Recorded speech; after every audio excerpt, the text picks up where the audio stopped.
High সবাইকে। তো video post করব বলে এডিটও হচ্ছে না আর পোস্টও করে উঠতে পারছি না। তোমরা ফটো দেখে বুঝতেই পেরেছো যে আমি কোথায় গেছিলাম। হ্যাঁ, অনেক দিন পর আমরা সবাই মিলে প্ল্যান করে দীঘা গেছিলাম। আর জানো তো এই প্ল্যানটা না কয়েক মাস ধরেই হচ্ছে, বাট কোনো না কোনো রিজনে ওটা ক্যান্সেল হয়ে যাচ্ছিল। ওই দিন ছিল ফ্রাইডে, তো আমরা সবাই রাত্রিবেলায় ভেবেছিলাম যে বেরোবো। তো যেহেতু রাতের কোনো ট্রেন ছিল না, সে কারণে আমরা ধর্মতলা থেকে আমরা বাস ধরে সবাই মিলে যাবার প্ল্যান করেছিলাম। আর যেহেতু 11টার মতন বেজে গিয়েছিল, উবেরটা আমরা বুক করেছিলাম, দাঁড়িয়েছিলাম উবেরের জন্য।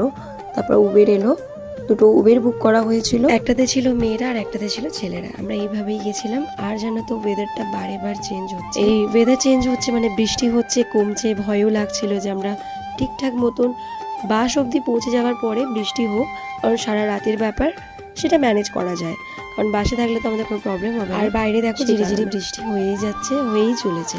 আর অনেকদিন পর যেহেতু ঘুরতে যাচ্ছিলাম, আমার এক্সাইটমেন্টটা একটু আলাদাই ছিল, কারণ আমি সত্যি বলতে ফার্স্ট টাইম আমার হাজবেন্ডের সাথে কোথাও যাচ্ছি। ভীষণ ভীষণ মজা লাগছিল আর আনন্দও লাগছিল যে কখন পৌঁছাবো ওখানে, কখন গিয়ে ওখানে আমরা সবাই মিলে এনজয় করব।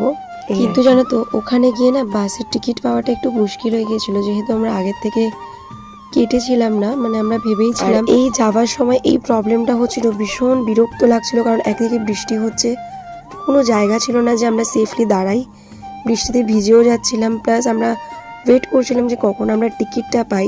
দেখতেই পাচ্ছ কতটা ভিড় ছিল। আমরা বাস পেয়ে গেছিলাম এটা, কিন্তু আমাদের ওই টাইমিংটা ছিল 1:10 ছাড়বে। মানে ভাবো, আমরা বাড়ি থেকে বেরিয়েছিলাম 11টা, তারপরে আমরা ওখানে কতক্ষণ ধরে ওয়েট করেছিলাম, না ছিল কোথাও বসার জায়গা, না ছিল কোথাও ঠিকঠাক মতন দাঁড়াবার জায়গা, তার মধ্যে তো বৃষ্টি হয়েছে। এই বাসে উঠে গেছি, মানে আমার তো ভীষণ আনন্দ লাগছিল, মজা লাগছিল যে কখন যাব, কখন পৌঁছাবো, এরকম ধরনের। আর কারণ এরকমাবে ফার্স্ট টাইম যাচ্ছি, একটা আলাদা আনন্দ। আর সত্যি কথা বলতে গেলে দীঘা লাস্ট কবে গেছিলাম সেটা একদমই মনে নেই, কারণ তখন হয়তো বাবা মার সাথে অনেকটা ছোটোবেলায় গেছিলাম, আর সেই কারণেই মনেটা পড়ছে না ঠিক। কিন্তু জানো তো দীঘার কাছাকাছি আমরা মেদিনীপুর, মানে আমার মামা বাড়ি বলো বা আমার শ্বশুরবাড়ি বলো, যাওয়া হয়েছে। ডিস্টেন্সটা ওখান থেকে খুব একটা কম নয়, বেশি নয়, বাট তাও যাওয়া হয় না, ঠিক আছে। তো এরকম একটা ব্যাপার তো হয়েই থাকে। তো মাঝখানে আমরা কোলাঘাটে নেমেছিলাম, একটু সবাই রেস্ট করছিল, চা খাচ্ছিল। তো তারপর গাড়িতে উঠে গেলাম। দেখো এদিকে আমরা মোটামুটি পৌঁছে যাওয়ার মতন খুব একটা কাছাকাছি চলেই এসেছিলাম।